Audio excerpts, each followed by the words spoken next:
رات کا آخری پہر تھا جب راشد چنگیز اپنے کمرے میں پہنچا۔ اس نے وکٹر کو کبھی جگایا نہیں تھا۔ صبح اسے رات کی روایات سنایا کرتا تھا، لیکن اس رات اس پر ہیجانی کیفیت طاری تھی۔ وہ بہت ہی خوش تھا۔ جو عورت اسے دل دے بیٹھی تھی وہ مسلمان تھی اور تجربہ کار جاسوس بھی۔ یہ خوشی کیا کم تھی کہ وہ بہت ہی خوبصورت عورت کے ساتھ تریپولی سے نکل رہا تھا۔ اس نے اسی وقت وکٹر کے کمرے میں جا کر اسے جگایا اور بتایا کہ یہ عورت تو اپنی جاسوس ہے۔ اس نے وکٹر کو اس عورت کی ساری کہانی سنا دی۔ تم نے اسے بتا دیا ہے کہ تم جاسوس ہو؟ وکٹر نے پوچھا۔ ہاں، چنگیز نے جواب دیا، مجھے بتا ہی دینا چاہیے تھا۔ میرے متعلق بھی بتایا ہے؟ نہیں، چنگیز نے جواب دیا، تمہارے متعلق کوئی بات نہیں ہوئی۔ وکٹر کو خاموش دیکھ کر اس نے کہا، تم سمجھ رہے ہو کہ میں نے غلطی کی ہے؟ میں اناڑی تو نہیں وکٹر۔ تم نے یہ بھی اچھا کیا ہے کہ میرا ذکر نہیں کیا، وکٹر نے کہا، اور تم یہ دعویٰ بھی نہ کرو کہ تم اناڑی نہیں ہو۔ کیا میں نے غلطی کی ہے؟ چنگیز نے پوچھا۔ ہو سکتا ہے تم نے بہت اچھا کیا ہو، وکٹر نے کہا۔ اگر یہ غلطی ہے تو یہ کوئی معمولی سی غلطی نہیں۔ تم شاید یہ بھول گئے تھے کہ صرف ایک جاسوس اپنی فوج کی فتح کا باعث بن سکتا ہے، اور شکست کا بھی۔ تم جانتے ہو کہ سلطان صلاح الدین ایوبی ان مکاریوں سے بے خبر ہے۔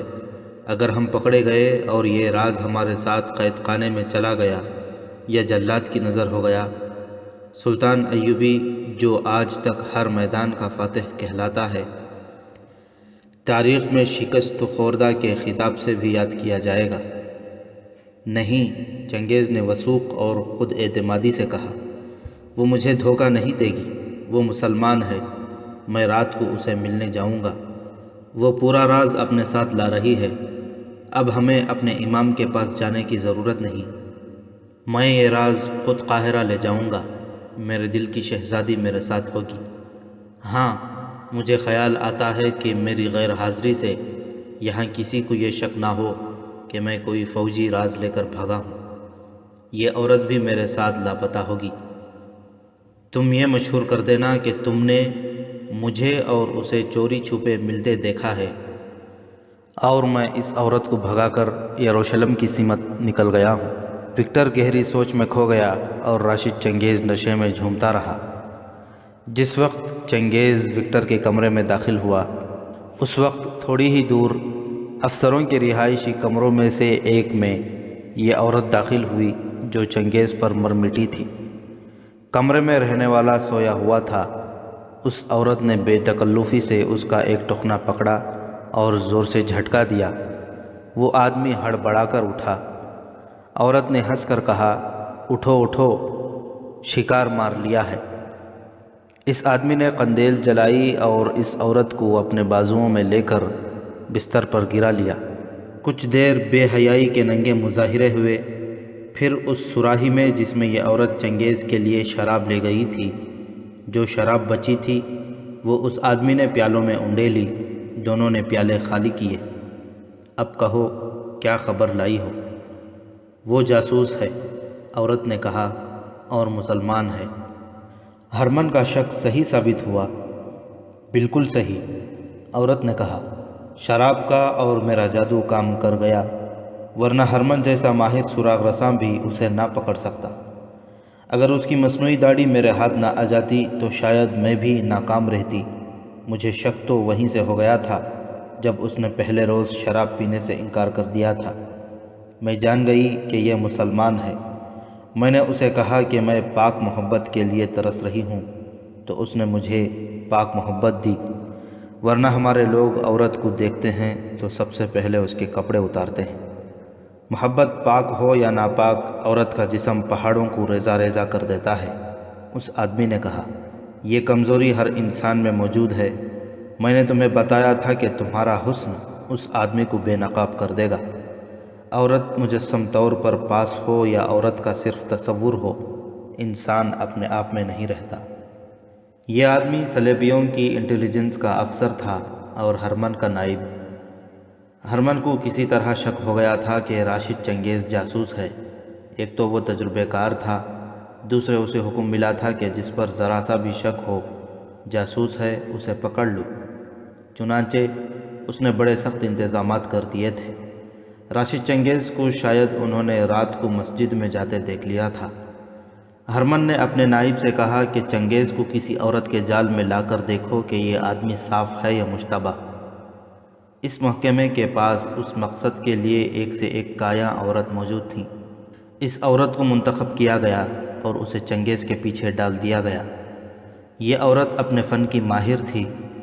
اس نے یہ ڈرامہ کھیلا جو سنایا گیا ہے۔ چنگیز نے کبھی بھی نہ سوچا کہ ہر رات وہ کمرے سے نکل کر امام کے پاس جاتا رہا ہوتا ہے تو یہ عورت راستے میں مل جاتی ہے۔ یہ آتی کہاں سے ہے اور اسے کس طرح پتہ چل جاتا ہے کہ چنگیز جا رہا ہے؟ وہ سائے کی طرح اس کے ساتھ لگی ہوئی تھی۔ میں نے اسے اپنی دردناک کہانی جو تم نے بتائی تھی سنائی تو وہ جذباتی ہو گیا۔ عورت نے ہرمن کے نائب کو سنایا۔ وہ فوراً قائل ہو گیا کہ میں مسلمان ہوں اور میں واقعی صلاح الدین ایوبی کے لیے جاسوسی کر رہی ہوں۔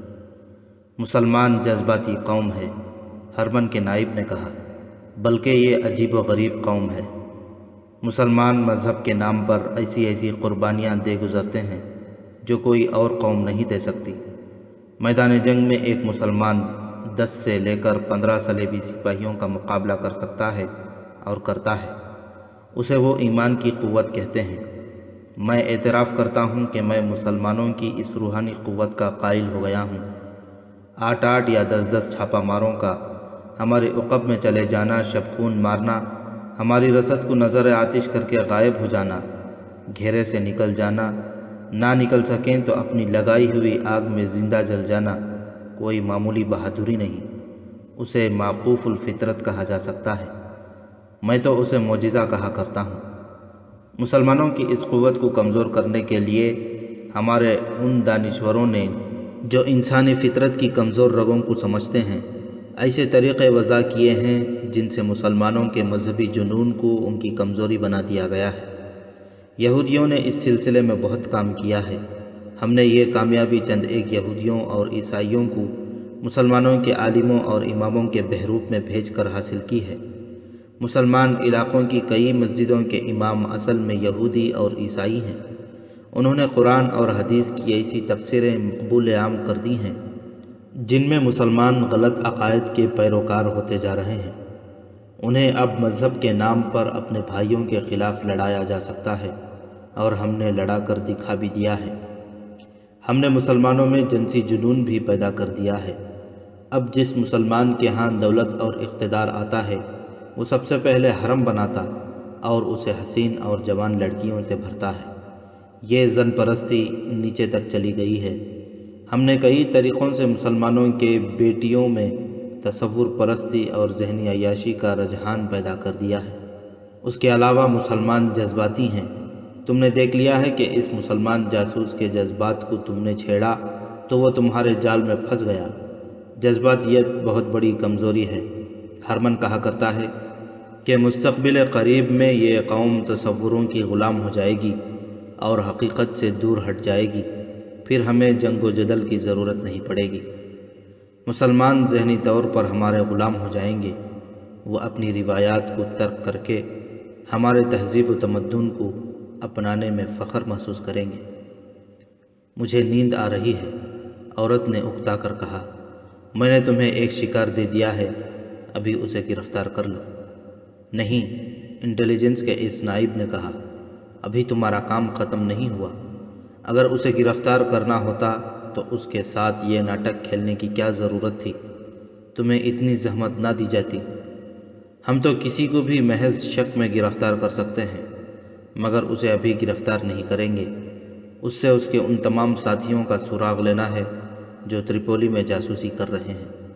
ان میں تباہ کار چھاپا مار بھی ہوں گے۔ ہو سکتا ہے اس سے دوسرے شہروں کے جاسوسوں کی بھی نشاندہی کرائی جا سکے۔ تم اسے پھر مل رہی ہو، اسے کہنا کہ تم نے تمام تر راز معلوم کر لیا ہے، اب چند ایک دوسرے جاسوسوں کی بھی ضرورت ہے۔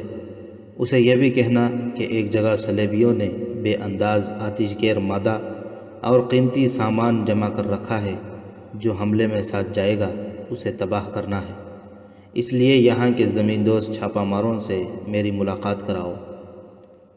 میں سمجھ گئی ہوں، عورت نے کہا، لیکن یہ بھی امکان ہے کہ وہ اپنے ساتھیوں سے پردہ نہ اٹھائے۔ ہرمن کے نائب نے عورت کے بالوں پر، عریاں کندھوں پر اور اس کے سینے پر ہاتھ پھیر کر کہا، کیا تمہارے یہ ہتھیار بیکار ہو گئے ہیں؟ اس نے اپنا چہرہ بے نقاب کر دیا ہے، اس نے قلعے کا دروازہ کھول دیا ہے، تمہیں اب اندر جا کر کونے خدرے کی تلاشی لینی ہے، تم یہ کام بھی کر سکو گی، میں صبح ہرمن کو تفصیل سے بتا دوں گا کہ تم نے یہ کارنامہ کر دکھایا ہے۔ شام کے کھانے پر جب چنگیز اور وکٹر اپنی ڈیوٹی سر انجام دے رہے تھے، ہرمن آ گیا۔ اس نے چنگیز کے ساتھ دوستانہ انداز سے ہاتھ ملایا اور کہا، تمہیں معلوم ہے کہ ہماری افواج تاریخ کی سب سے بڑی مہم پر جا رہی ہیں، ہم تمہیں بھی ساتھ لے جا رہے ہیں، بہت دور کی سیر کرائیں گے، وکٹر بھی ساتھ ہوگا چونکہ 2-3 بادشاہ ہوں گے، اس لیے تم دونوں کا ساتھ جانا ضروری ہے۔ میں ضرور چلوں گا، چنگیز نے کہا۔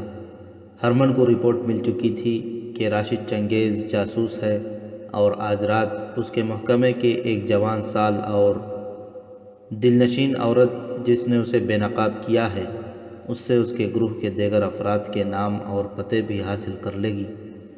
ہرمن نے اس عورت کو نئی ہدایات دی تھیں اور اپنے نائب سے کہا تھا کہ چنگیز کے گروہ کا انکشاف ہونے تک یہ عورت اسے اکیلے ملتی رہے اور اتنی ہوشیار رہے کہ چنگیز کو شک نہ ہو۔ چنگیز کا دھیان اپنے کام میں تھا ہی نہیں، وہ لمحے گن گن کر گزار رہا تھا۔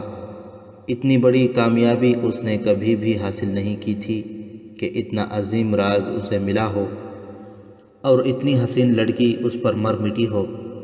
اس رات کو تریپولی میں وہ آخری رات سمجھ رہا تھا۔ مکمل راز لے کر اس عورت کے ساتھ اسے اگلے روز تریپولی سے نکل جانا تھا۔ وہ آخر فارغ ہو گیا اور اپنے کمرے میں گیا۔ وکٹر بھی اس کے ساتھ تھا۔ اس نے کپڑے بدلے، مصنوعی داڑھی نہ لی، خنجر جگہ کے اندر چھپا لیا۔ میں تمہیں آخری بار کہہ رہا ہوں کہ اس عورت اور شراب کے نشے سے آزاد ہو کر اور دماغ کو ذرا حاضر رکھ کر بات کرنا۔ وکٹر نے اسے کہا، مجھے خطرہ محسوس ہو رہا ہے کہ تم اس عورت کی پوری چھان بین کیے بغیر اسے اپنے سارے راز دے دو گے۔ سنو وکٹر، چنگیز نے عجیب سے لہجے میں کہا، میں اس عورت کے خلاف کوئی بات نہیں سنوں گا۔ میں نے اس کے ساتھ بڑی لمبی ملاقاتیں کی ہیں، اس کی پوری کہانی سنی ہے۔ تم اسے نہیں سمجھ سکتے، میں بہتر سمجھتا ہوں، مجھے پاگل نہ سمجھو، یہ میری پہلی اور آخری محبت ہے۔ وکٹر چپ رہا۔ اس نے چنگیز کے لہجے سے جان لیا تھا کہ وہ اپنے آپ میں نہیں۔ اسے یہ احساس تو تھا کہ چنگیز کی شکل و صورت اور قد بد میں اتنی کشش ہے کہ اس عورت سے کہیں زیادہ خوبصورت اونچے طبقے کی عورتیں بھی اسے نظر بھر کر دیکھتی ہیں، لیکن اس عورت کے متعلق اسے وہم سا ہو چلا تھا کہ چنگیز کو دھوکہ دے رہی ہے، اور اگر وہ دھوکہ نہیں دے رہی تو چنگیز اسے اپنی اصلیت بتا کر اپنے آپ کو خطرے میں ڈال رہا ہے۔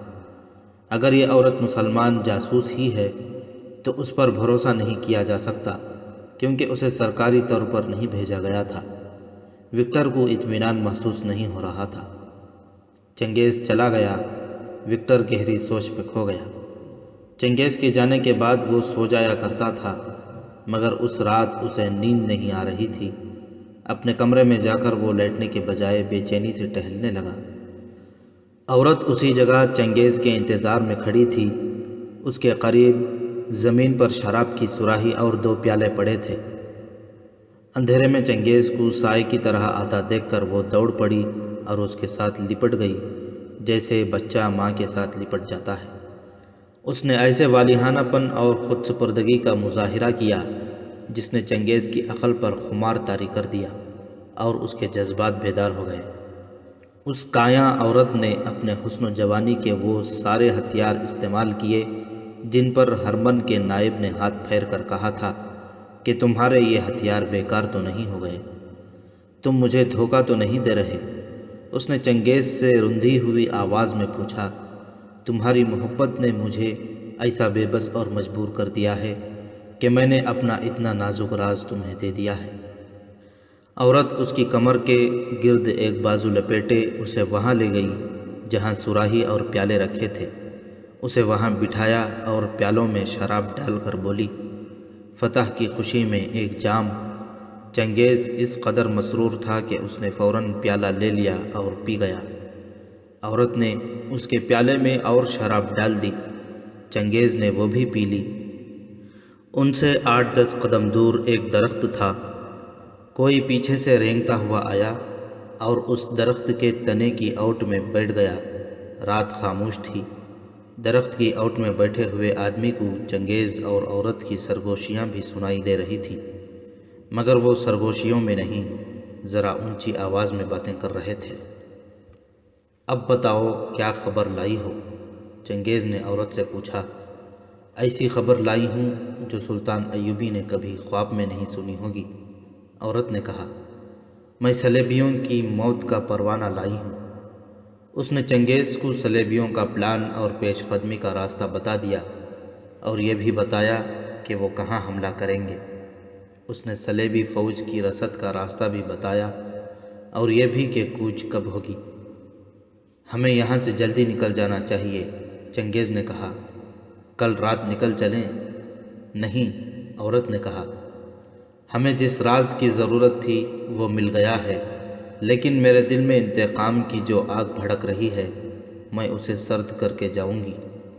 صلیبیوں نے اپنی فوج کے لیے بے انداز رسد جمع کر لی ہے، خیموں اور ہتھیاروں کا کوئی حساب نہیں، آتش گیر سیال کے مٹکے بھی ہیں، اناج کے انبار ہیں، یہ ذخیرہ دور دور تک پھیلا ہوا ہے، اسے تباہ کرنا کوئی مشکل نہیں۔ پہرے کا اتنا ہی انتظام ہے کہ 7-8 سپاہی رات کو گشت کرتے ہیں۔ مجھے معلوم ہے کہ صلیبیوں نے یہ ذخیرہ 3-4 مہینوں میں جمع کیا ہے۔ اگر ہم نے اسے نظر آتش کر دیا تو ان کا حملہ 3-4 مہینوں کے لیے رک جائے گا۔ اس عرصے میں سلطان صلاح الدین ایوبی اپنی تیاریاں مکمل کر لے گا۔ تم ہرمن کو جانتے ہو، میں نے اس کے دل سے بھی راز نکال لیے ہیں۔ اس نے بتایا ہے کہ سلطان ایوبی نئی بھرتی کر رہا ہے اور اس کی پہلی فوج اپنے ہی بھائیوں کے خلاف لڑ کر اتنا جانی نقصان اٹھا چکی ہے کہ لڑنے کے قابل نہیں رہی۔ یہ بدبخت صلیبی سلطان ایوبی کی اس کمزوری سے فائدہ اٹھانا چاہتے ہیں۔ اس وقت ضرورت یہ ہے کہ صلیبیوں کا کوچ التوا میں ڈالا جائے۔ اس کا واحد ذریعہ یہ ہے کہ ان کی رسد جلا دی جائے۔ ان کے جو ہزاروں گھوڑے ہیں انہیں ہلاک کرنے کا انتظام بھی ہو سکتا ہے۔ رسد کو آگ کون لگائے گا؟ چنگیز نے پوچھا۔ یہ تمہیں معلوم ہوگا کہ یہاں تمہارے کتنے آدمی موجود ہیں، عورت نے کہا۔ ان میں چھاپہ مار بھی ہوں گے، یہ کام ان کے سپرد کیا جائے۔ یہاں تمہارے کتنے چھاپہ مار موجود ہیں؟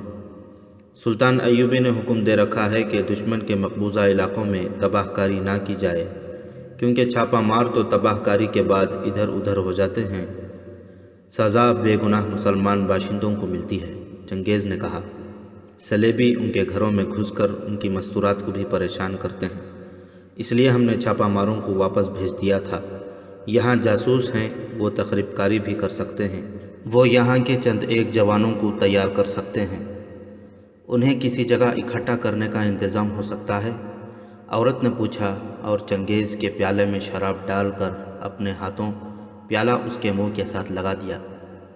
ہم نے ایک مسجد کو خفیہ اڈہ بنا رکھا ہے، چنگیز نے شراب کا پیالہ پی کر کہا۔ اس نے مسجد کا محل وقوع بتا دیا اور کہا، اس مسجد کا امام ہماری جماعت کا امیر ہے، بہت قابل اور دلیر انسان ہے، میں آج رات ہی اسے بتا دوں گا، وہ کل ان جوانوں کو مسجد میں اکٹھا کر لے گا، وہ سب نماز پڑھنے کے بہانے آئیں گے۔ صرف ایک قابل اور دلیر آدمی سے کام نہیں چلے گا، عورت نے کہا۔ امام کے ساتھ تم ہوگے اور 3-4 اور ذہین آدمیوں کا ہونا ضروری ہے تاکہ اس تباہ کاری کا منصوبہ دانش مندی سے بنے۔ یہ ذخیرہ اس وقت تباہ کیا جائے گا جب ہم دونوں یہاں سے نکل جائیں گے، ورنہ شہر کی ناکہ بندی ہو جائے گی۔ صرف امام نہیں، چنگیز نے کہا، یہاں ہمارا ایک سے ایک بڑھ کر قابل آدمی موجود ہے، اس نے چند ایک آدمیوں کے نام بتا دیے اور کہا، میں ان سب کو مسجد میں بلا سکتا ہوں۔ یہ عورت چنگیز سے یہی راز لینا چاہتی تھی۔ اس نے اس گروہ کے متعلق کچھ اور باتیں پوچھیں جو چنگیز نے بتا دیں اور کہا، اس محل میں میں اکیلا نہیں، میرے ساتھ وکٹر نام کا جو آدمی ہے وہ بھی ہمارے گروپ میں ہے۔ وکٹر بھی؟ عورت نے چونک کر کہا۔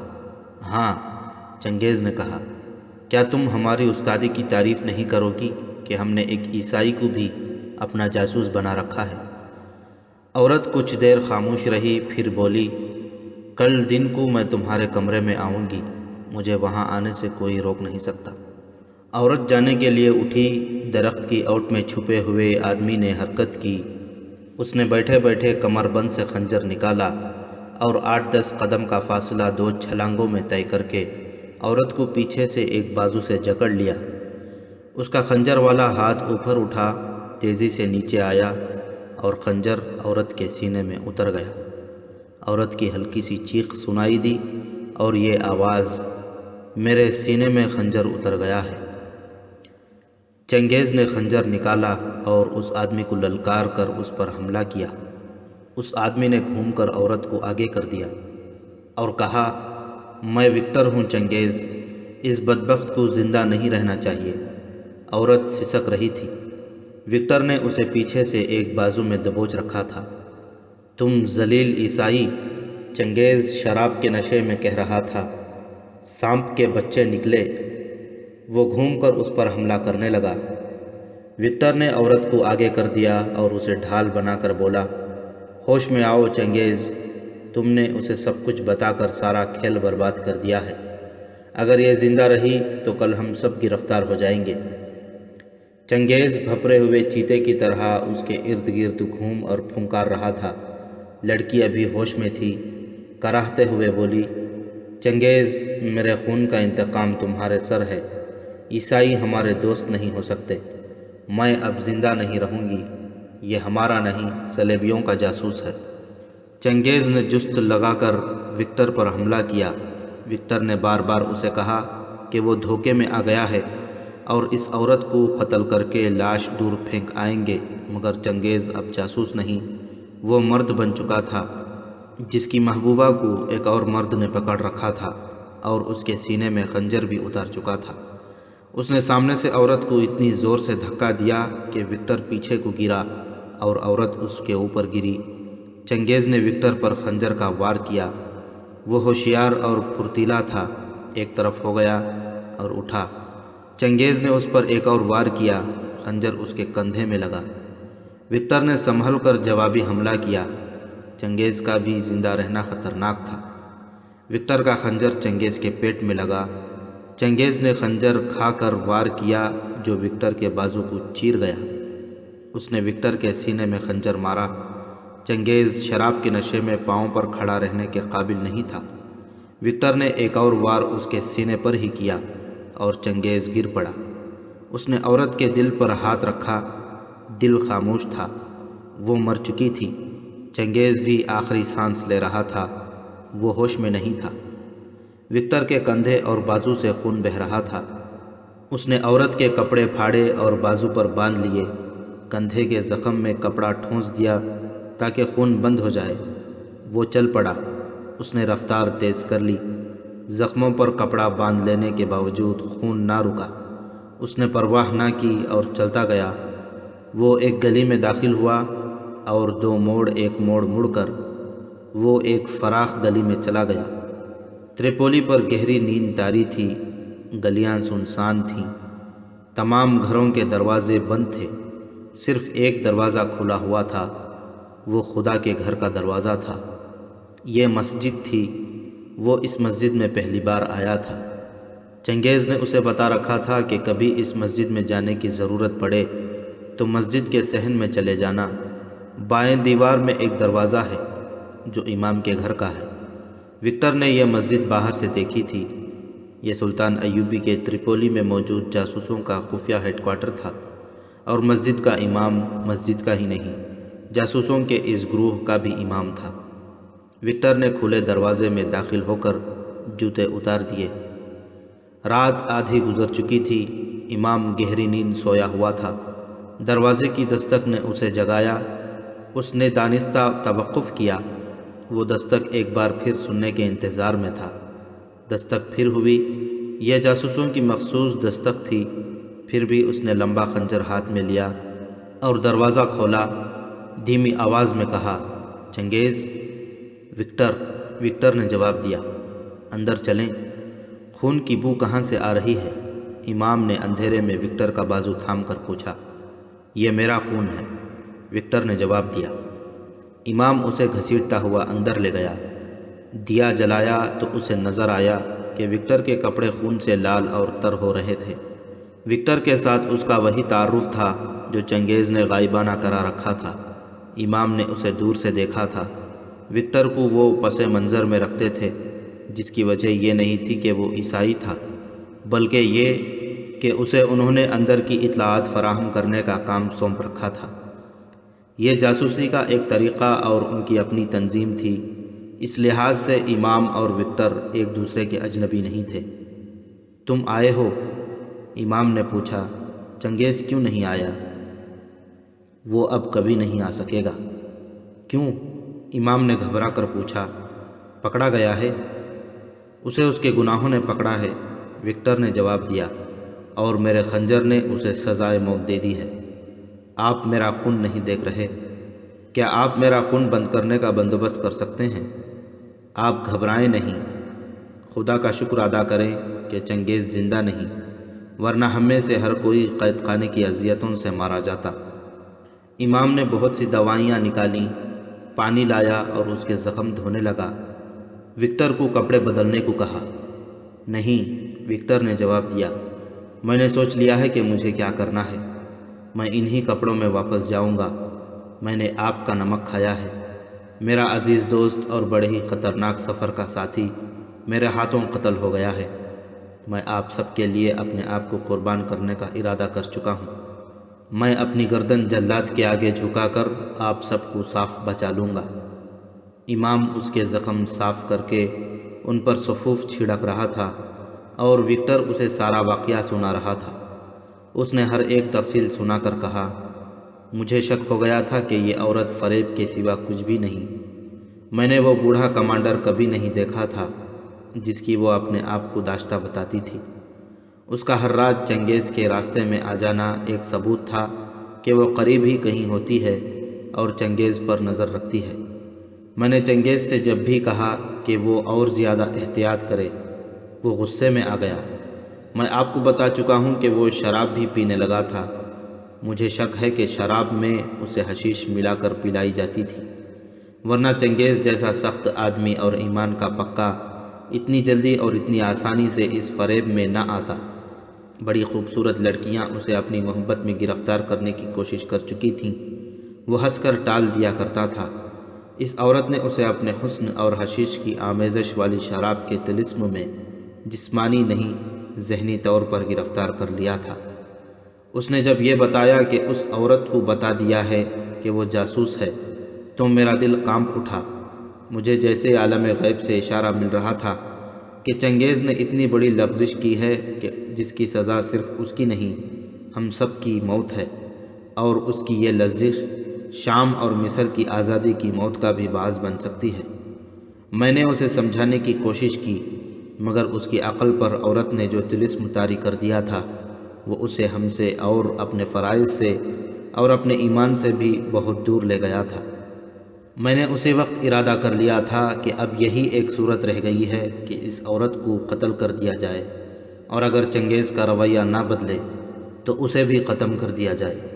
ملک اور قوم کو خطرے سے بچانے کے لیے ایک آدمی کا قتل کوئی بڑی بات نہیں ہوتی۔ یہ تو جاسوسی کا اصول ہے کہ گروہ کے کسی آدمی پر غداری کا شک ہو یا اس کی وساطت سے راز فاش ہونے کا خطرہ ہو تو اسے ختم کر دیا جائے۔ میں نے پھر بھی اسے قتل سے گریز کیا، مگر وہ مجھے قتل کرنے کے لیے پاگل ہو گیا تھا۔ یہ بھی تو ہو سکتا ہے کہ تم نے اسے غلط فہمی میں قتل کر دیا ہو، امام نے کہا۔ ہو سکتا ہے کہ لڑکی مسلمان ہی ہو اور وہ سچے دل سے ہمارے لیے کام کر رہی ہو سکتا ہے، وکٹر نے کہا، لیکن میں نے ثبوت دیکھ لیا تھا۔ میں نے چنگیز کے ساتھ اس کا ذکر نہیں کیا تھا۔ میں نے اس عورت کو اس عمارت سے نکلے اور واپس جاتے دیکھا تھا جہاں ہرمن کے شعبے کی لڑکیاں رہتی ہیں۔ میں نے یہ بھی معلوم کر لیا تھا کہ یہ عورت کسی کمانڈر کی داشتہ نہیں، وہ اس عمارت میں رہتی ہے۔ آج رات میں چنگیز کے پیچھے چلا گیا اور جہاں وہ اس عورت کے ساتھ بیٹھا وہاں سے چند قدم دور میں ایک درخت کے پیچھے بیٹھ گیا۔ عورت نے جس انداز سے چنگیز سے راز کی باتیں پوچھیں اور جو باتیں پوچھیں وہ اس شک کو یقین میں بدلنے کے لیے کافی تھیں کہ یہ عورت صلیبیوں کی جاسوس ہے۔ اس نے تریپولی میں ہمارے چھاپہ ماروں کے متعلق پوچھا اور چنگیز کو بتایا کہ صلیبی فوج کے لیے رسد وغیرہ کا بے انداز ذخیرہ رکھا گیا ہے، جس میں آتش گیر سیال کے بے شمار مٹکے ہیں۔ میں بھی جاسوس ہوں، مجھے اچھی طرح علم ہے کہ یہاں کہیں بھی اتنا ذخیرہ نہیں رکھا گیا۔ اس نے جو جگہ بتائی تھی وہاں کچھ بھی نہیں، آپ خود کل جا کے دیکھ لینا۔ چنگیز نے اس کے آگے ہماری ساری جماعت کی نشاندہی کر دی اور اس نے میرا نام لے کر مجھے بھی بے نقاب کر دیا۔ میں اتنی اہم جگہ پر ہوں جہاں مجھے راز کی گہری باتیں بھی معلوم ہو جاتی ہیں۔ اس عورت نے میرا نام سنا تو وہ اپنی حیرت کو چھپا نہ سکی، وہ بہت دیر خاموش رہی، پھر وہ اٹھ کھڑی ہوئی۔ ہمارا اتنا خطرناک راز یہ عورت لے جا رہی تھی اور یہ راز سیدھا ہرمن کے پاس جا رہا تھا۔ اس کے نتائج کا آپ اندازہ کر سکتے ہیں۔ میں نے اٹھ کر عورت کو پکڑ لیا اور خنجر اس کے سینے میں گھونپ دیا۔ چنگیز مجھ پر ٹوٹ ٹوٹ پڑتا تھا، اسے بہت سمجھایا، حقیقت بتائی، مگر شراب نے اسے حیوان بنا رکھا تھا۔ میں نے اس کے خنجر سے زخم کھا کر بھی اسے سمجھایا، مگر وہ سوچنے سمجھنے کی حالت میں تھا ہی نہیں۔ میں نے محسوس کر لیا تھا کہ زندہ رہا تو میں اسے قابو میں نہیں لا سکوں گا اور ہمارا اصل مقصد بری طرح ختم ہو جائے گا۔ میں نے اسے بھی ختم کر دیا۔ تم نے اچھا کیا ہے، امام نے کہا، میں تمہارا فیصلہ قبول کرتا ہوں۔ تم اب تریپولی سے نکل جاؤ، میں انتظام کر دیتا ہوں۔ نہیں، وکٹر نے کہا، صبح چنگیز اور عورت کی لاشیں سب دیکھ لیں گے۔ مجھے یقین ہے کہ ہرمن کو معلوم ہو چکا ہے کہ چنگیز جاسوس تھا، اسی نے اس عورت کو اس کے پیچھے ڈالا تھا۔ وہ یہی سمجھے گا کہ ان دونوں کو مسلمان جاسوسوں نے قتل کیا ہے، پھر یہاں کے مسلمانوں کے لیے قیامت آ جائے گی۔ پہلے ہی احکام مل چکے ہیں کہ کسی پر جاسوسی کا شک ہو تو اسے قید یا قتل کر دیا جائے۔ اب تو یوں سمجھو کہ یہاں کے ہر مسلمان گھرانے پر ہرمن نے ایک ایک جاسوس مقرر کر دیا ہے۔ یہ لوگ مسلمانوں کو ظلم و تشدد کا نشانہ بنانے کے بہانے ڈھونڈ رہے ہیں۔ میں واپس اپنی جگہ جا رہا ہوں۔ میں یہ قتل اپنے ذمے لوں گا اور وجہ یہ بتاؤں گا کہ میں اور چنگیز رقیب تھے۔ ہم تم سے اتنی قربانی نہیں لیں گے، امام نے کہا۔ میں تمہارے ساتھ ایک آدمی کو بھیجوں گا جو تمہیں قاہرہ چھوڑ آئے گا۔ میں اپنی جان کی قربانی دینا چاہتا ہوں، وکٹر نے کہا۔ مجھے وہ وقت یاد ہے جب میرے شہر میں صلیبی فوج کے 2 افسروں نے میری بہن پر ہاتھ ڈالا تھا۔ انہوں نے اپنے سپاہیوں کو حکم دیا تھا کہ میری بہن کو اٹھا کر لے چلیں۔ کوئی عیسائی میری مدد کو نہیں آیا تھا۔ 3 مسلمان جوانوں نے ان سپاہیوں کا مقابلہ کیا تھا، تینوں زخمی ہو گئے تھے، لیکن انہوں نے میری بہن کو بچا لیا تھا۔ وہ تو بالائی افسر اچھا تھا جس نے میری شکایت سن لی تھی، ورنہ میری بہن بھی نہ رہتی اور تینوں مسلمانوں کو بھی قتل کرا دیا جاتا۔ اسی واقعے نے مجھے مسلمانوں کا جاسوس بنایا تھا۔ میں آپ کی قوم کو اس احسان کا صلہ دینا چاہتا ہوں۔ میں اپنی جان جلاد کے حوالے کر کے تریپولی کے مسلمانوں کی جان اور عزت بچاؤں گا۔ اس نے امام کو بتایا، صلیبیوں نے فوجیں جمع کرنی شروع کر دی ہیں اور ان کا رخ حلب کی طرف ہوگا۔ وہ سب سے پہلے شام کو تحقیق کرنے کا ارادہ رکھتے ہیں۔ ابھی یہ پتہ نہیں چلا کہ وہ کب کوچ کریں گے۔ یہ بھی معلوم نہیں کہ ان کی ساری فوج ایک ہی علاقے پر حملہ کرے گی یا آگے جا کر تقسیم ہو جائے گی اور ایک ہی وقت کئی مقامات پر حملہ کرے گی۔ سلطان ایوبی تک یہ اطلاع بہت جلدی پہنچ جانی چاہیے تاکہ وہ مصر میں نہ بیٹھا رہے۔ وکٹر کو جو کچھ معلوم ہو سکا تھا وہ اس نے امام کو بتا دیا۔ وہ اٹھا اور امام کے روکنے پر بھی نہ رکا، کہنے لگا، آپ بالکل مطمئن رہیں، آپ کو کوئی نہیں پکڑ سکے گا، اور وہ باہر نکل گیا۔ وہ شہر سے بھی نکل گیا، اس کے زخموں سے خون بند ہو چکا تھا۔ امام نے دونوں زخموں پر پٹیاں باندھی تھیں۔ اس نے اس خیال سے کہ دونوں پٹیاں اتار کر پھینک دیں جن کے پاس وہ جا رہا تھا، وہ یہ نہ پوچھ بیٹھیں کہ مرہم پٹی کس سے کرائی ہے۔ زخموں سے پھر خون رسنے لگا۔ وہ اس جگہ گیا جہاں چنگیز اور عورت کی لاشیں پڑی تھیں۔ رات کے پچھلے پہر کا چاند اوپر اٹھ آیا تھا۔ وکٹر کو شراب کی سراہی اور 2 پیالے پڑے نظر آئے۔ اس نے عورت کے چہرے کو غور سے دیکھا۔ موت بھی اس کے چہرے کا حسن نہیں بگاڑ سکی تھی۔ اس کے کھلے ہوئے ریشمی بال اس کے سینے پر بکھر گئے تھے۔ وکٹر نے شراب کی سراہی کو دیکھا اور زیر لب کہا، انسان نے اپنی تباہی کے کیسے کیسے ذریعے اختیار کیے ہیں۔ اس نے چنگیز کو دیکھا اور اس کے پاس بیٹھ گیا۔ چنگیز کا جسم برف کی طرح سرد ہو چکا تھا۔ وکٹر نے اس کا ہاتھ اپنے ہاتھ میں لے کر کہا، تم اچھی طرح جانتے تھے کہ عورت مرد کی کتنی بڑی کمزوری ہے، اور شراب نے بادشاہوں کے تختے الٹ دیے ہیں۔ تم نے اس کمزوری کو اپنے اندر ڈال لیا۔ میں بھی آ رہا ہوں میرے دوست۔ جلاد مجھے بھی جلدی ہی تمہارے پاس پہنچا دے گا۔ ہم ایک ہی منزل کے مسافر ہیں۔ میں آ رہا ہوں دوست، میں آ رہا ہوں۔ وہ اٹھا اور بہت تیز قدم اٹھاتا اس عمارت کی طرف چل پڑا جس میں افسر رہتے تھے۔ اس کے زخموں سے خون بہہ رہا تھا۔ اس نے نیام سے خنجر نکالا، اس پر خون جم گیا تھا۔ اس نے اسے اپنے خون سے تر کر دیا اور خنجر ہاتھ میں رکھا۔ خون زیادہ نکل جانے سے وہ کمزوری محسوس کرنے لگا تھا۔ اس نے ایک دروازے پر دستک دی۔ اسے معلوم تھا کہ جس کے پاس اسے جانا ہے اس کی رہائش یہی ہے۔ کچھ دیر بعد ایک ملازم نے دروازہ کھولا۔ وکٹر نے افسر کا نام لے کر کہا کہ اسے جگاؤ اور بتاؤ کہ ایک قاتل آیا ہے۔ ملازم اندر کو دوڑا۔ اندر سے گالیوں کی آوازیں سنائی دینے لگیں۔ افسر گالیاں بکتا آیا۔ دروازے پر آ کر قہر بھری آواز میں پوچھا، کون ہو تم؟ کسے قتل کر کے آئے ہو؟ ملازم قندیل اٹھائے دوڑ آیا۔ افسر نے روشنی میں وکٹر کو دیکھ کر پوچھا، تم کسی سے لڑائی ہو گئی تھی؟ میں 2 انسانوں کے قتل کا اقبال کرنے آیا ہوں۔ وکٹر نے کہا، مجھے گرفتار کر لیں۔ افسر نے اس کے منہ پر بڑی زور سے تھپڑ مار کر کہا، قتل کا تمہیں یہی وقت ملا تھا، دن کو کیوں نہ قتل کیا؟ میں تمہارے باپ کا نوکر ہوں جو اس وقت تمہیں گرفتار کروں گا؟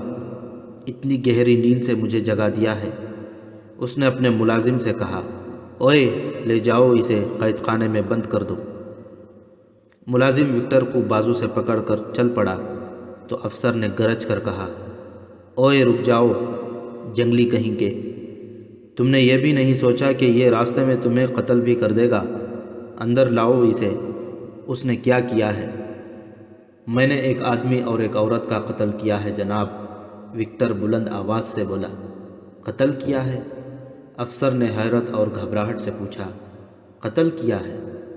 اگر مسلمان کو قتل کیا ہے تو جاؤ اپنی مرہم پٹی کراؤ۔ تم اسے قتل نہ کرتے تو وہ تمہیں قتل کر دیتا۔ اگر کسی صلیبی کو قتل کیا ہے تو تمہیں بھی قتل ہونا چاہیے۔ اندر آ کر بتاؤ۔ آپ نے میرے ساتھ ایک بڑا ہی خوبرو آدمی کو دیکھا ہوگا، وکٹر نے اندر جا کر کہا۔ اس نے چنگیز کا وہ عیسائی نام بتایا جس سے وہ جانا پہچانا جاتا تھا۔ کہنے لگا، میری دوستی ایک عورت کے ساتھ تھی۔ میرے اس ساتھی نے اس عورت کو ورغلایا اور میرے اور اس کے تعلقات توڑ ڈالے۔ اس عورت کے ساتھ دوستی کر لی اور اس سے میری بے عزتی کرائی۔ میں اس عورت کی دوستی سے دستبردار نہیں ہونا چاہتا تھا۔ ان دونوں نے مجھے بہت مشتعل کیا۔ میں نے آج رات انہیں اکٹھے بیٹھے دیکھ لیا۔ میں دراصل انہیں دیکھنے ہی گیا تھا۔ انہیں میں نے ایسی حالت میں دیکھا جو میری برداشت سے باہر تھی۔ میں نے عورت پر حملہ کیا اور اسے خنجر سے مار ڈالا۔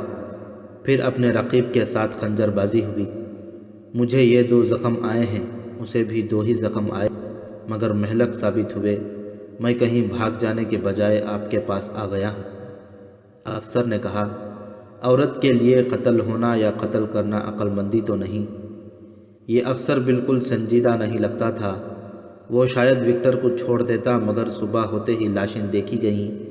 ہرمن اور اس کے نائب کو پتہ چلا تو دونوں غصے سے پاگل ہونے لگے۔ مقتولہ ان کی بڑی قیمتی اور کارآمد مخبر اور جاسوس تھی، اور چنگیز اس عورت کا شکار تھا جس سے اس گروہ کا سراغ لگانا تھا۔ یہ گروہ محفوظ ہو گیا تھا۔ وکٹر کے زخموں سے خون بہہ رہا تھا۔ کسی نے اس کی مرہم پٹی کی بھی نہ سوچی۔ ہرمن نے اسے پیٹنا شروع کر دیا، جس سے وکٹر بے ہوش ہو گیا۔ اس کے بعد وہ کبھی بھی ہوش میں نہ آیا۔ دوسرے دن بے ہوشی کی حالت میں ہی اسے جلاد کے حوالے کر دیا گیا۔ جلاد کے کلہاڑے نے ایک ہی وار سے اس کا سر تن سے جدا کر دیا۔ اس کے سر اور دھڑ کو جب ایک گڑھے میں پھینکا جا رہا تھا، اس وقت امام کا روانہ کیا ہوا ایک جاسوس تریپولی سے دور نکل گیا تھا۔ اسے اونٹ پر بھیجا گیا تھا، کیونکہ قاہرہ تک کا سفر بڑا ہی لمبا اور بڑا ہی کٹھن تھا، جسے صرف اونٹ برداشت کر سکتا تھا۔ 572 ہجری 1177 عیسوی کے اوائل کا ایک مہینہ تھا۔ قاہرہ کے فوجی علاقے میں غیر معمولی رونق اور چہل پہل تھی۔ کسی میدان میں گھوڑے دوڑائے جا رہے تھے اور کہیں پیادہ سپاہیوں کو ٹریننگ دی جا رہی تھی۔ شتر سواروں کی رونق الگ تھی۔ قاہرہ سے دور پہاڑی علاقے میں منظر ایسا تھا جیسے جنگ لڑی جا رہی ہو۔ یہ سلطان ایوبی کی فوج کی جنگی مشق تھی۔ ایک وادی میں آتش گیر مادہ پھینک کر آگ لگائی گئی تھی، جو 20-25 گز تک پھیلی ہوئی تھی۔ سوار گھوڑے دوڑاتے ان شعلوں میں سے گزر رہے تھے۔ ایک جنگی مشق دور ریگستان میں ہو رہی تھی۔ کسی سپاہی کو پانی اپنے ساتھ رکھنے کی اجازت نہیں تھی۔ یہ بڑی ہی سخت ٹریننگ تھی جو نئی رنگروٹوں کو دی جا رہی تھی۔ بھرتی ابھی جاری تھی۔ فوج کے تمام سالار اور دیگر افسر اس ٹریننگ میں مصروف تھے۔ سلطان ایوبی سلطنت کے دوسرے مسائل اور امور کی طرف رات کو توجہ دیتا تھا۔ اس کا دن ٹریننگ کی نگرانی کرتے اور سالاروں کو ہدایت دیتے گزرتا تھا۔ اس نے سب سے کہہ دیا تھا کہ اگر صلیبیوں نے شام پر فوج کشی نہ کی تو اس کا مطلب یہ ہوگا کہ انہوں نے لڑائی سے توبہ کر لی ہے یا ان کی عقل جواب دے گئی ہے، مگر ان دونوں میں سے ایک بھی بات صحیح نہیں۔ وہ ضرور آئیں گے۔ اس وقت تک کسی نہ کسی مقبوضہ علاقے سے اپنے کسی آدمی کو آنا چاہیے تھا۔ سلطان ایوبی نے اپنے پاس کھڑے ایک سالار سے کہا۔ وہ ایک چٹان پر کھڑا جنگی مشق دیکھ رہا تھا۔ اس نے کہا، صلیبی آئیں گے ضرور، یہ مجھے کوئی جاسوس ہی بتا سکتا ہے کہ وہ کدھر سے آئیں گے، کہاں آئیں گے اور ان کی نفری کتنی ہوگی۔ وہ چٹان سے اتر کر کسی اور طرف جانے لگا تو اسے دور سے گرد اڑتی نظر آئی، جو 1 یا 2 گھوڑوں کی تھی۔ سلطان رک گیا۔ گرد قریب آئی تو اس میں سے 2 گھوڑے برآمد ہوئے۔ ایک پر علی بن سفیان سوار تھا اور دوسرے کو سلطان پہچان نہ سکا۔ وہ تریپولی سے امام کا بھیجا ہوا جاسوس تھا۔ وہ وہاں سے اونٹ پر روانہ ہوا تھا۔ بہت دنوں بعد قاہرہ پہنچا تھا۔ علی بن سفیان نے اس سے رپورٹ لی اور اسے گھوڑا دے کر ساتھ لے آیا تاکہ یہ رپورٹ سلطان ایوبی کو فوراً دے دی جائے۔ جاسوس نے سلطان ایوبی کو بتایا، صلیبی ایک برق رفتار اور طوفانی حملے کے لیے تیاریاں کر رہے ہیں۔ فوجوں کا اجتماع شروع ہو گیا ہے۔ سب سے زیادہ فوج ہونین کے شاہ رینالڈ کی ہے۔ وہ اس طوفانی یلغار کی قیادت کرنا چاہتا ہے۔ وہی رینالڈ جسے نور الدین زنگی نے گرفتار کر کے قید میں ڈالا تھا، سلطان ایوبی نے کہا۔ اسے وہ اپنی شرائط پر رہا کرنا چاہتے تھے، مگر زنگی کی بے وقت موت رینالڈ کی رہائش کا باعث بنی۔ اقتدار اور زر و جواہرات کے لالچ عمرا نے نور الدین زنگی کے کمسن بیٹے کو کٹ پتلی بنایا اور رینالڈ کو رہا کر دیا۔ آج وہ رینالڈ اسلام کا خاتمہ کرنے آ رہا ہے۔ ہاں، تم آگے سناؤ۔ انہیں یلغار کرنی چاہیے تھی، اور کون ہوگا؟ تریپولی کا ریمانڈ ہوگا۔ زیادہ تر افواج کا اجتماع وہیں ہو رہا ہے اور حملے کی تفصیلات وہیں طے ہو رہی ہیں۔ تیسرا بالڈوین ہوگا، اس کی فوج بھی کم نہیں۔ یہ معلوم نہیں کیا جا سکا کہ صلیبی فوج کب کوچ کرے گی۔ حملہ شام پر ہوگا۔ حلب، ہرن اور حمات کے نام سنے گئے ہیں۔ کوچ جلدی ہوگا۔ علی بن سفیان، سلطان ایوبی نے کہا، مجھے تریپولی سے آخری اطلاعات کا انتظار رہے گا۔ ان اطلاعات کا انتظار نہ کریں جن کی آپ توقع لگائے بیٹھے ہیں۔ علی بن سفیان کے بجائے جاسوس نے جواب دیا، صلیبیوں کے عسکری ایوان میں ہمارے 2 آدمی تھے، دونوں مارے گئے ہیں۔ اس نے راشد چنگیز اور وکٹر کا واقعہ سنا دیا۔ سلطان ایوبی کی آنکھیں لال ہو گئیں۔ جاسوس نے کہا، رینالڈ نے دعویٰ کیا ہے کہ اس کی فوج میں 250 نائٹ ہوں گے۔ اپنے ان 2 جاسوسوں نے مرنے سے پہلے امام کو بتایا تھا کہ صلیبی آپ کو چھاپا مار اور شبخون مارنے کا طریقہ استعمال کرنے کی مہلت نہیں دیں گے۔ انہوں نے کچھ ایسی چالیں سوچ لی ہیں جن سے وہ آپ کو مجبور کر دیں گے کہ آپ پوری فوج کو سامنے لا کر لڑیں گے۔ انہیں آپ کی اس کمزوری کا علم ہے کہ آپ کے پاس فوج کی کمی ہے، اسی کے پیش نظر وہ بہت زیادہ فوج لا رہے ہیں تاکہ آپ گھوم پھر کر نہ لڑ سکیں۔ جاسوس کی اس اطلاع ملنے پر سلطان صلاح الدین ایوبی باہر کم نظر آنے لگا۔ وہ کمرے میں بند رہنے لگا، کاغذ پر ممکنہ میدان جنگ کا نقشہ بنا کر اس پر پیش قدمی اور دیگر چالوں کی لکیریں کھینچتا رہتا۔ کبھی اچانک اپنے سالاروں کو بلا کر ان کے ساتھ بحث میں الجھ جاتا اور انہیں موقع دیتا کہ یہ بھی رائے دیں اور چالیں سوچیں۔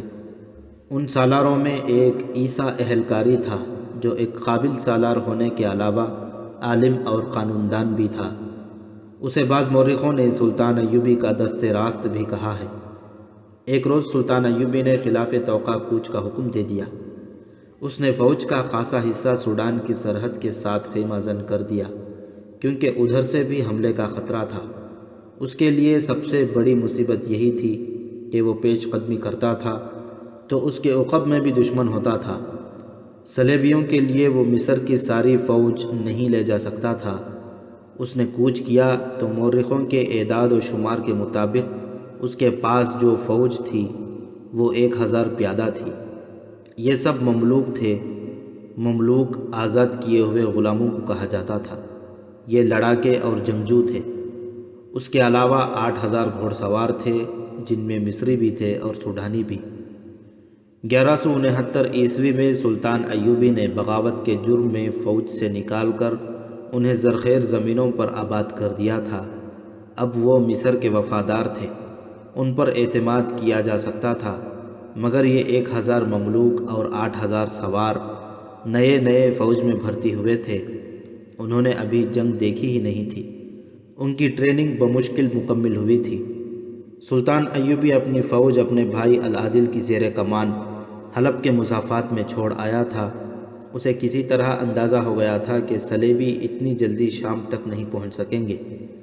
اس نے کوچ بہت تیز کرایا اور حلب جا پہنچا۔ وہاں اسے پتہ چلا کہ صلیبیوں نے ہرن کے قلعے کو محاصرے میں لے رکھا ہے۔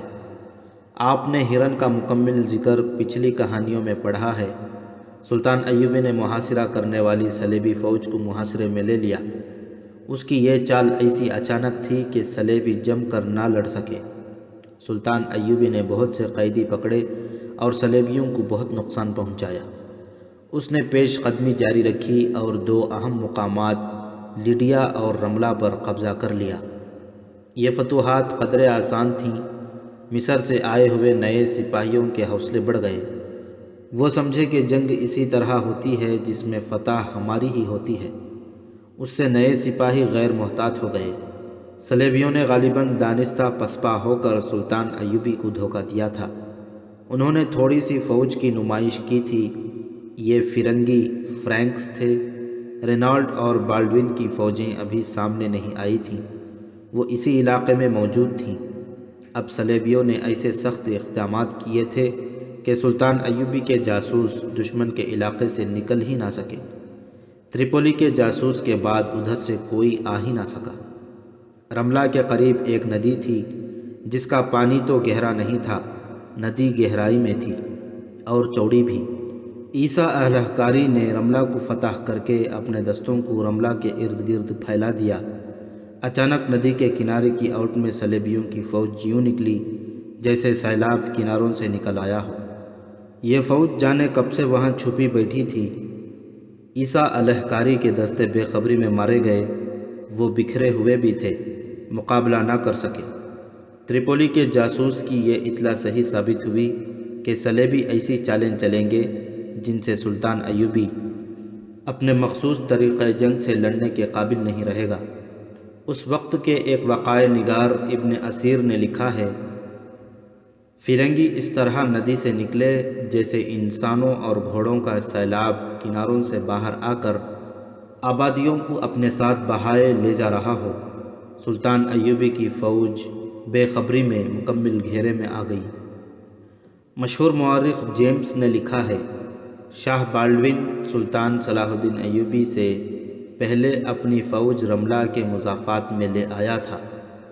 صلاح الدین ایوبی کی فوج نے رملہ کا شہر فتح کر لیا اور اس کے ہراول کے ایک سالار ایلون نے شہر کو آگ لگا دی تھی۔ صلیبیوں فرنگیوں کی گھات کامیاب رہی۔ ایوبی گھیرے میں آ گیا، اس کے دستے بکھر گئے۔ اس نے کئی دستے اکچا کر لیے اور اپنی خصوصی چال کے مطابق جوابی حملہ کیا، مگر میدان صلیبیوں کے ہاتھ تھا۔ صلاح الدین ایوبی کا حملہ نہ صرف ناکام رہا بلکہ اس کے لیے پسپائی بھی ناممکن ہو گئی۔ نئے رنگرو جو چند ایک مقامات آسانی سے فتح کر کے یہ سمجھ بیٹھے تھے کہ انہیں کوئی شکست نہیں دے سکتا، وہ ایسے بھاگے کہ انہوں نے مصر کا رخ کر لیا۔ بھاگنے والوں میں ان کی تعداد زیادہ تھی، جنہیں بعض غیر محتاط فوجی افسروں نے مال غنیمت کا لالچ دے کر بھرتی کیا تھا۔ سب سے بڑی وجہ یہ تھی کہ یہ سب ناتجربے کار تھے۔ سلطان ایوبی اس کیفیت میں رہ گیا کہ وہ ایک اونٹ پر سوار ہو کر میدان کارزار سے نکلا اور اپنی جان بچائی۔ قاضی بہاؤالدین شداد، جو اس جنگ کا عینی شاہد ہے، اپنی یادداشتوں میں لکھتا ہے، سلطان ایوبی نے مجھے اس شکست کی وجہ ان الفاظ میں بتائی تھی، صلیبیوں نے میری چال چل کر میری فوج کو اس وقت جنگ میں گھسیٹ لیا جب میں اسے جنگی ترتیب میں نہیں لا سکا تھا۔ دوسری وجہ یہ ہوئی کہ میری فوج کے پہلوؤں پر جو دستے تھے وہ جگہ آپس میں بدل رہے تھے۔ یہ بہت بڑی نقل و حرکت تھی۔ صلیبیوں نے اس کیفیت میں حملہ کر دیا۔ ان کا حملہ اتنا شدید اور اچانک تھا کہ میرے نئے سپاہی اور سوار گھبرا کر پیچھے کو بھاگ اٹھے اور انہوں نے مصر کا رخ کر لیا۔ وہ راستے سے بھٹک گئے اور دور دور بکھر گئے۔ میں انہیں یکجا نہ کر سکا۔ دشمن نے میری فوج سے بہت سے جنگی قیدی پکڑے، ان میں عیسیٰ علیہ کاری بھی تھا۔ سلطان ایوبی نے اپنی فوج کو مروانے کے بجائے حکم دے دیا کہ اپنے اپنے طور پر میدان جنگ سے نکلو اور قاہرہ پہنچنے کی کوشش کرو۔ سلطان ایوبی نے صلیبیوں کو 60,000 دینار زر فدیہ ادا کر کے عیسیٰ علیہ کاری کو رہا کرا لیا۔ ایک مصری وقائع نگار محمد فرید ابو حدید نے لکھا ہے کہ سلطان ایوبی نے اپنے بھائی شمس الدولہ توران شاہ کو اس جنگ اور اپنی شکست کا حال لکھا تھا، جس میں اس نے عربی کا ایک شعر بھی لکھا تھا۔ اس کے معنی یہ ہیں، میں نے تمہیں اس وقت یاد کیا جب صلیبی برچھیاں چل رہی تھیں، دشمن کی سیدھی اور گندمی رنگ کی برچھیاں ہمارے جسموں میں داخل ہو کر ہمارا خون پی رہی تھیں۔ یہ معرکہ جمادی الاول 573 ہجری اکتوبر 1177 عیسوی میں لڑا گیا تھا۔ سلطان صلاح الدین ایوبی اس حالت میں قاہرہ پہنچا کہ اس کا سر جھکا ہوا تھا۔ اس کے ساتھ کوئی فوج نہیں تھی، اس کا محافظ دستہ بھی ساتھ نہیں تھا۔ اس نے قاہرہ پہنچتے ہی مزید بھرتی کا حکم دیا۔ شام کے محاذ پر وہ اپنے بھائی العادل اور بڑے قابل سالاروں کو حمات کے علاقے میں چھوڑ آیا تھا۔